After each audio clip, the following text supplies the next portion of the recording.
Okay, so this tutorial is on the kidneys. So in this tutorial I'm going to talk about the relations of the kidneys, so its location in relation to other structures in the abdomen, and I'll talk about some of the external features of the kidneys.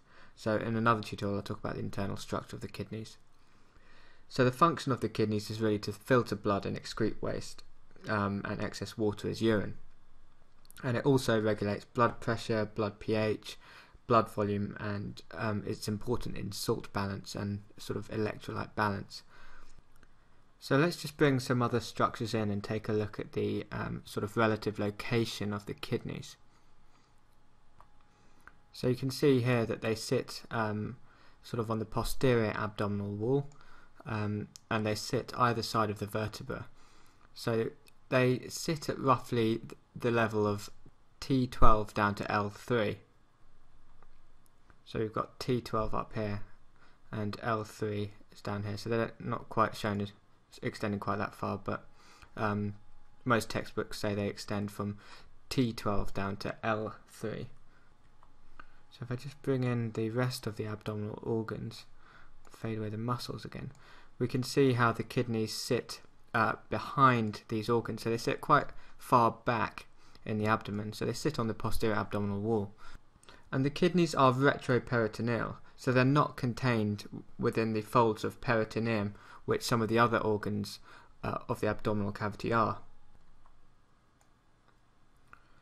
So each kidney has a superior and an inferior pole, and medially you've got this kind of vertical slit where various structures enter and exit the kidney, and this is called the hilum. So the structure you can see here coming out of the kidneys is called the ureter, but you also have the artery and vein, the renal artery and vein entering the kidney, and you've also got nerves and lymphatics. So I've just brought in the cardiovascular system here, and you can see the large inferior vena cava and the abdominal aorta here, and coming off it you can see the renal veins and arteries on either side entering the hilum together with the ureter. So I mean, on this model it's not really demonstrated that well. They're kind of shown just sticking onto the side of the kidney, but they actually enter medially into this vertical little slit into the inside of the kidney, and this is called the hilum.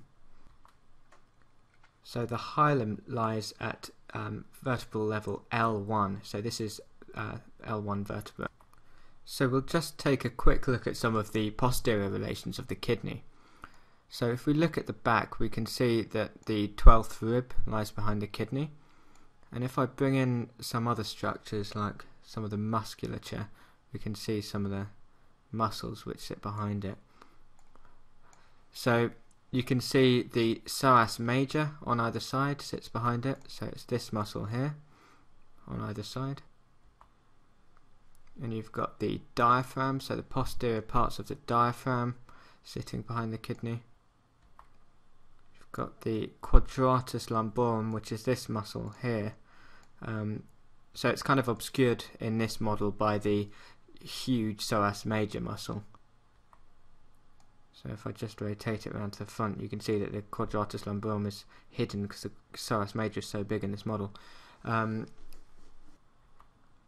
then you've also got the transversus abdominis muscle, which is not shown in this model.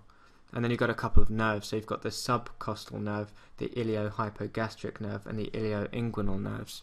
So you can see these two here. So you can see the iliohypogastric and the ilioinguinal nerve here. So that's what lies behind both the kidneys. But what lies in front of the kidneys is different for the right and the left kidney. So we'll take a look first at the right kidney. So if you look at the kidneys from this view, you can see that the right kidney is slightly lower than the left kidney. And there's a reason for this. It's because of this large organ, the liver, which sits on top of it. So the right lobe of the liver is quite big and it sort of pushes it down. So the right kidney is a little bit lower than the left kidney. So I'll get rid of that, and we can see what else is in front of the kidney and the gallbladder. So you can see the colon runs in front of the kidney, so you can see the hepatic flexure, or the right colic flexure, lies in front of the kidney. So it runs in front of the lower part of the kidney, the inferior pole of the kidney. That's the hepatic flexure. Get rid of that. And now you can see that the descending part of the duodenum sits in front of the medial part of the kidney. So the descending part of the duodenum is retroperitoneal as well, and it sits right up against the kidney.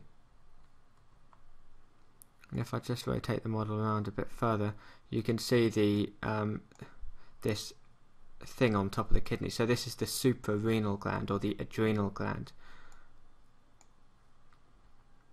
So I've just brought those structures back, and we'll take a look at what sits in front of the left kidney. So you can already see a lot of it anyway. So the other side of the colon sits in front of the left kidney. So we've got the splenic flexure, or the left colic flexure. So I'll just get rid of that. And then you can see the stomach and the spleen sitting in front of it.